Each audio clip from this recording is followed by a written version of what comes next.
പാലക്കാട് ഉപതെരഞ്ഞെടുപ്പിൽ ബിജെപിയുടെ വോട്ട് ചോർച്ചയുടെ കാരണത്തെ ചൊല്ലിയും വിവാദം. സ്ഥാനാർത്ഥിയായ സി കൃഷ്ണകുമാറിനോടുള്ള എതിർപ്പാണ് വോട്ട് കുറയാൻ കാരണമെന്ന് ഒരു വിഭാഗം പറയുമ്പോൾ ബിജെപി ഭരിക്കുന്ന നഗരസഭയുടെ മോശം പ്രവർത്തനമാണ് ജനങ്ങൾ അകലാൻ കാരണമെന്ന് മറുവിഭാഗവും ആരോപിക്കുന്നു.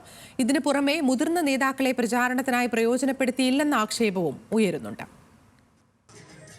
പാലക്കാട്ടെ കനത്ത തിരിച്ചടിയിൽ ഞെട്ടി നിൽക്കുന്ന ബിജെപി നേതൃത്വം വോട്ട് കുറയാനുള്ള കാരണങ്ങളെ ചൊല്ലി തർക്കിക്കുകയാണ്. സി കൃഷ്ണകുമാറിന്റെ സ്ഥാനാർത്ഥിത്വമാണ് പരാജയത്തിന് കാരണമായതെന്ന് ഒരു വിഭാഗം പറയുമ്പോൾ ബിജെപി ഭരിക്കുന്ന നഗരസഭയുടെ മോശം പ്രവർത്തനമാണ് തിരിച്ചടിക്ക് കാരണമെന്ന് മറുവിഭാഗവും പറയുന്നു.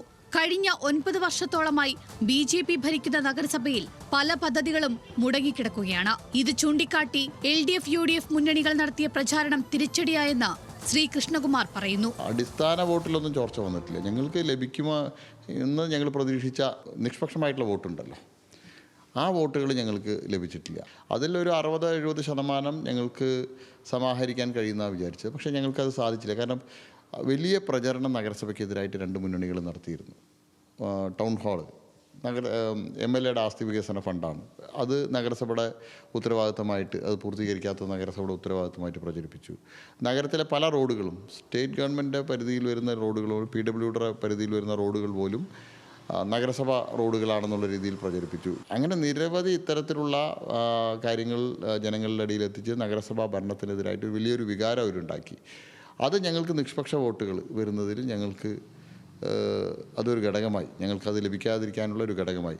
എന്നാൽ സ്വയം വിമർശനം നടത്താതെ രക്ഷപ്പെടാനുള്ള തന്ത്രമാണ് കൃഷ്ണകുമാർ നടത്തുന്നതെന്നാണ് മറുവിഭാഗം പറയുന്നത്. നഗരസഭയുടെ ഭരണം മെച്ചപ്പെടുത്താനുള്ള ഒരിടപെടലും സംസ്ഥാന നേതൃത്വം ചെയ്തില്ലെന്നും ആരോപണമുണ്ട്.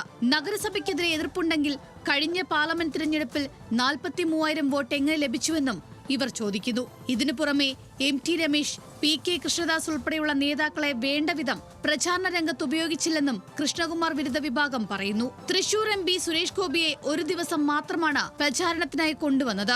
സുരേഷ് ഗോപിയെ പങ്കെടുപ്പിച്ച് കൂടുതൽ റോഡ് ഷോകൾ നടത്താത്തതിലും വിമർശനമുണ്ട്.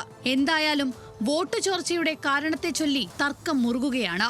ഈ സ്ഥിതി തുടർന്നാൽ അടുത്ത നഗരസഭാ തെരഞ്ഞെടുപ്പിലും കനത്ത തോൽവി ഏറ്റുവാങ്ങേണ്ടി വരുമെന്ന് BJP പ്രവർത്തകർ പറയുന്നു. ന്യൂസ് മലയാളം, പാലക്കാട്.